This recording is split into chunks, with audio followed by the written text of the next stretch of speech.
नमस्कार। मेरे चैनल में आप सभी का बेहद स्वागत है।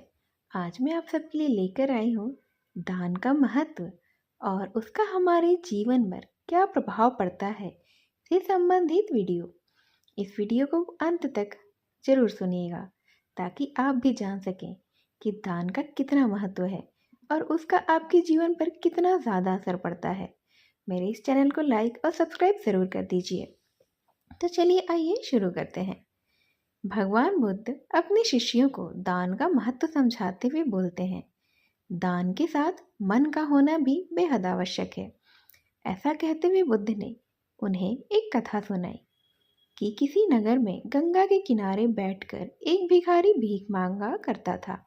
उसके हाथ में कटोरा रहता था, जिसे जो भी देना होता था वह उस कटोरे में डाल देता था। और वर्षों से भिखारी के जीवन का यही क्रम चलता आ रहा था। जाड़ा हो या गर्मी, वर्षा हो या बसंत, वह सुबह सुबह आकर वहाँ बैठ जाता और जब शाम को अंधेरा होता तो वह उठकर चला जाता। कभी भी किसी ने यह जानने की कोशिश ही नहीं की कि वह कहाँ से आता है और कहाँ चला जाता है। लेकिन वह दूसरे भिखारियों की तरह गिड़गिड़ाता नहीं था और न ही अपनी किसी तरह की दीनता दिखाता था। कोई सामने आता तो कटोरा आगे बढ़ा देता था। किसी से कुछ भी याचना वो कभी नहीं करता था। एक दिन की बात है, एक व्यक्ति उधर आया। उसकी चाल ढाल, कपड़े लत्ते, भारी भरकम शरीर और गले में बड़ी सी सोने की जंजीर, यह सब देखकर तो समझ में आ गया था कि कोई बेहद ही धनी व्यक्ति है। उसने कटोरा उस धनी व्यक्ति के आगे बढ़ा दिया। उस आदमी ने भिखारी की ओर देखकर अजीब सा चेहरा बनाया कि जैसे कोई कड़वी चीज ही सामने आ गई हो। फिर अपने जेब में हाथ डालकर बड़े अनमने भाव से 10 पैसे का सिक्का निकाला और भिखारी की ओर जमीन पर ही फेंक दिया। भिखारी ने देखा और उसको भी बड़ा बुरा सा लगा। फिर तो उसने ना आओ देखा ना ताओ सिक्का उठाया और उस आदमी की ओर जोर से फेंक दिया। यह ले अपनी दौलत, मुझे तुम जैसे गरीब का पैसा नहीं चाहिए। अब तो उस आदमी के पैर वहीं ठिठक गए। उसने एक क्षण भिखारी की ओर देखा। तभी उसने कभी धर्म ग्रंथों में पढ़ी थी यह बात याद आ गई कि जिस दान के साथ दानदाता अपने दिल को नहीं देता वह दान तो व्यर्थ है, और जिसके पास दिल नहीं है वह करोड़ों की संपत्ति होते हुए भी सबसे गरीब है। और अब उस धनी व्यक्ति को एक क्षण में यह बात समझ में आ गई कि क्यों उस भिखारी ने उसे इतना गरीब कहा था। उसे यह बात तुरंत ही समझ में आ चुकी थी कि उसने जो 10 पैसे सिक्का निकाल के उस गरीब को दान में दिया था वह उसने दिल से नहीं दिया था, और इसीलिए वह अब दुनिया का सबसे गरीब आदमी कहला रहा था। इतना धन दौलत होने के बाद भी क्या वह दिल से कभी दान कर पाया?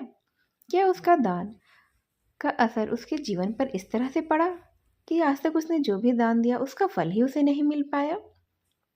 यह थी गौतम बुद्ध की एक छोटी सी कहानी जो उन्होंने अपने शिष्यों को सुनाई थी। एक और कहानी एक इसी के साथ आप सुनिए। एक समय की बात है कि भगवान बुद्ध के दोनों अग्र श्रावक सारिपुत्र एवं मुदंग लायन अपने 500 भिक्षु को साथ लेकर भगवान की आज्ञा से उन्हें प्रणाम कर जेतवंशी राज्य की ओर चारिका हेतु निकली कि उनकी राजधानी पहुंचने पर राजकीय आवास के उन विषयों को दान देने लगे। तब एक दिन आयुष्मान सारी पुत्र और उस दिन का अनुमोदन करते हुए दान की विशेषता बताते हुए धर्म दर्शना करने लगे। वे कहते हैं, कोई व्यक्ति स्वयं तो दान करता है परंतु दूसरों को दान देने के लिए प्रेरित या उत्साहित नहीं करता, तो उनके जन्मों में स्वयंभू उस स्थान के फलस्वरूप भोग, ऐश्वर्य और संपत्ति प्राप्त कर लेता है, परंतु परिवार संपत्ति प्राप्त नहीं कर पाता। कोई व्यक्ति स्वयं तो कुछ भी दान नहीं करता परंतु दूसरों को दान देने के लिए प्रेरित करता रहता है, तो दूसरे जन्म में परिवार संपत्ति तो प्राप्त कर लेता है परंतु स्वयं कोई भोग, ऐश्वर्य और संपत्ति प्राप्त नहीं कर पाता।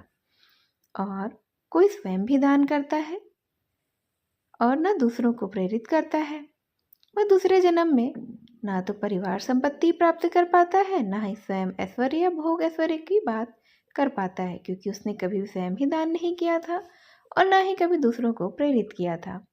और बहुत दूर भर पेट भर भोजन भी उसको बमुश्किल ही मिल पाता है। वह जीविका का कोई साधन भी नहीं ढूंढ पाता तथा जीवन पर्यंत दरिद्रता से ही घिरा रहता है। कोई व्यक्ति स्वयं भी अगर दान कर रहा है और दूसरों को भी दान देने के लिए सदैव प्रेरित और प्रोत्साहित करता रहता है, तब वह अनेक जन्मों में किए हुए दान के षटकोण सहस्त्र गुण, यहाँ करोड़ गुना अधिक धन, वैभव, ऐश्वर्य प्राप्त करता है और परिवार संपत्ति भी प्राप्त करता है। यह धर्म आदेश ना सुनकर धर्मसभा में बैठे एक बुद्धिमान पुरुष ने सोचा कि यह धर्मदेशना तो बहुत युक्तिपूर्वक की गई है, तो क्यों न मैं भी इस पर सिद्ध करके इन दोनों संपत्तियों में से किसी एक को प्राप्त करने हेतु कोई शुभ कार्य करूं। यह विचार कर उसने कहा, भंते, कल आप मेरे घर भोजन दान स्वीकार करें। थावेर ने आमंत्रण स्वीकार कर लिया। वह व्यक्ति दान के धर्म को समझकर धर्म के मार्ग पर चलने लगा। तो वह कहते हैं, दान के 3 प्रयोग होते हैं। वह दान और नष्ट, अगर वह उद्धार नहीं हो रहा है तो धन का नाश अवश्य होगा। इस तरह से भगवान बुद्ध के उन शिष्यों ने नमो बुद्धाय कहा और अपने दान का सारा कुछ समझाकर, उनकी विशेषता समझाकर उस नगर से आगे उन्होंने प्रस्थान किया था। तो इस तरह से यह दान के महत्व की 2 कहानियाँ थी, जिसके थ्रू आप यह शिक्षा प्राप्त कर सकते हैं कि दान का आपके जीवन में क्या महत्व है और आपके जीवन पर और आने वाले जन्मों के जीवन पर उसका क्या असर पड़ेगा। तो आज से आप भी दान देना चालू करें और अपने द्वारा अपने आसपास के लोगों को भी प्रेरित करें और उन्हें भी दान देने के लिए अवश्य प्रोत्साहित करें। मेरी इस छोटी सी वीडियो को ध्यान से सुनने के लिए आप सभी का बेहद धन्यवाद। नमस्कार।